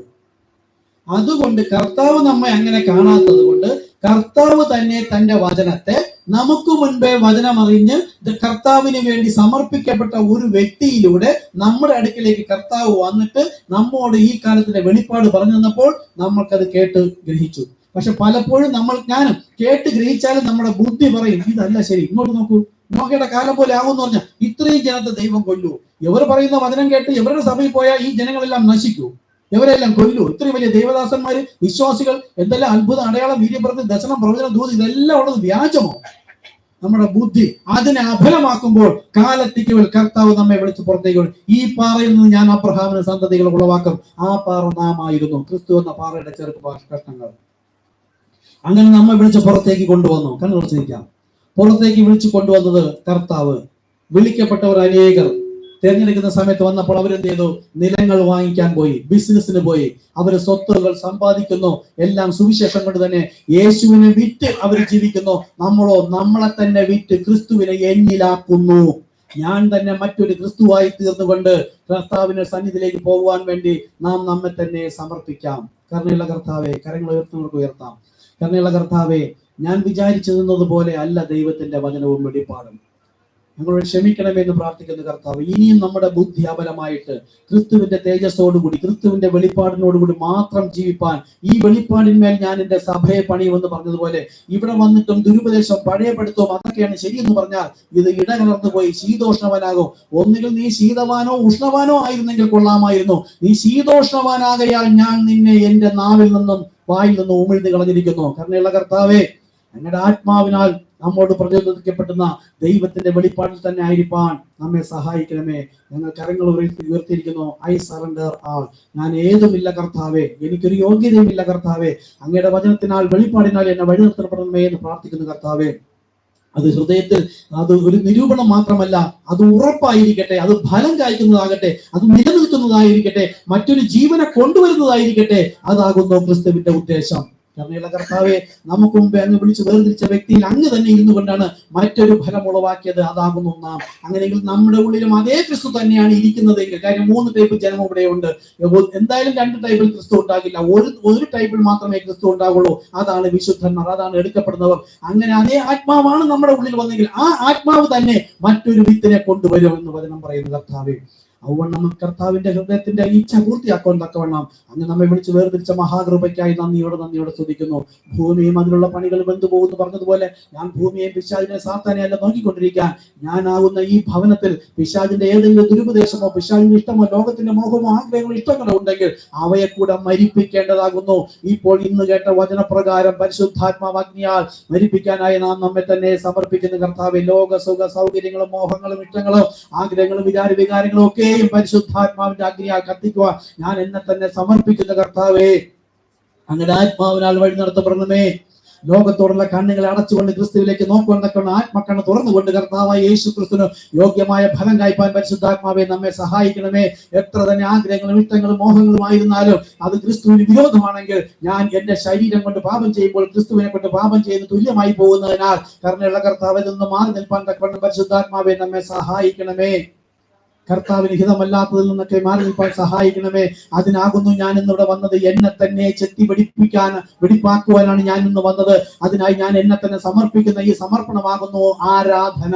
റാഞ്ചൽ പക്ഷി ഇറങ്ങിയതുപോലെ എന്റെ ആത്മാവിലേക്ക് ദൈവത്തിന്റെ ആത്മാവ് ശക്തിയോടെ ഇറങ്ങിയിട്ട് പാപത്തെ കത്തിച്ചു കളഞ്ഞ് ജീവന്റെ പുതുക്കത്തിൽ വഴി നടക്കുന്ന ഒരു വ്യക്തിയാക്കി തീർക്കണമേ. അതാകുന്നു ദൈവത്തിന്റെ ഫലം.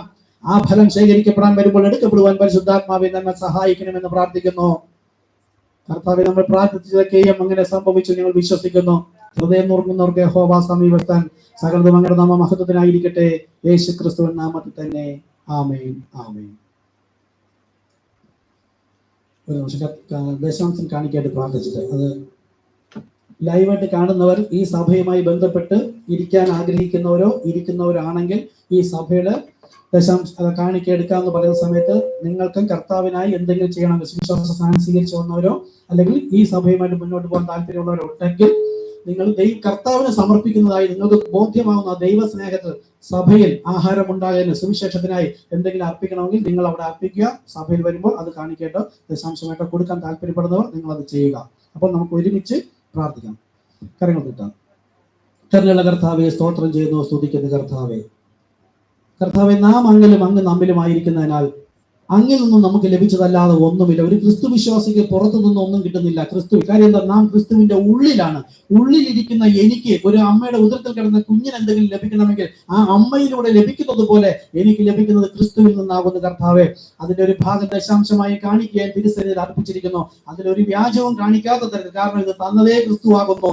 അതിൽ വ്യാജം കാണിക്കാതിരിപ്പാൻ തക്കവണ്ണം കർത്താവ് നമ്മുടെ സഹായിച്ച് ഇവിടെ നൽകിയിരിക്കുന്നു. ഒഴിവും തെരുപ്പും കെടുക്കാത്തതും കള്ളന്മാർ തുറന്നു മോഷ്ടിക്കാത്തതുമായ സ്വർഗത്തിലെ നിക്ഷേപമായി സ്വീകരിച്ചുകൊണ്ട് ആകാശത്തിന്റെ കിളിവാതിലുകളെ തുറന്ന് സന്തോഷ സമൃദ്ധി പോരായി വരുവോളം അവിടുന്ന് നൽകുന്ന മഹാകൃപയ്ക്കായി നന്ദിയോടെ സ്തുതിക്കുന്നു. അങ്ങ് സ്വീകരിച്ച നന്ദി. യേശു ക്രിസ്തു നാമത്തിൽ തന്നെ. ആമേൻ. ആശീർവാദം. അത് പറഞ്ഞ ശേഷം നമുക്ക് സാക്ഷ്യം പറയാം. ആശീർവാദം പറഞ്ഞ് ക്ലോസ് ചെയ്യാം. ആശീർവാദം. കർത്താവായ യേശു ക്രിസ്തുവിന്റെ കൃപയും സമാധാനവും സന്തോഷവും സ്നേഹവും കൂട്ടായ്മയും കർത്താവിന്റെ വരവ് വരെയും നമ്മിൽ എല്ലാവരോടും എല്ലാം ഇപ്പോഴും ഉണ്ടായിരിക്കുമാറാകട്ടെ. ആമേൻ, ആമേൻ. Hallelujah, hallelujah. കർത്താവായ യേശുവേ, വേഗം വരണമേ. ഈ സഭാരാധന എത്തിച്ചിരിക്കുന്നു. Thank you Jesus. Lord bless you. സാക്ഷ്യം പറയേണ്ടത് മുന്നോട്ട് വരാം. അത്യാവശ്യം പോകണമെന്നുണ്ടെങ്കിൽ സാക്ഷ്യമാണ്, ദൈവത്തിന്റെ സാക്ഷ്യം കേൾക്കാം. നിങ്ങൾക്ക് സാക്ഷ്യം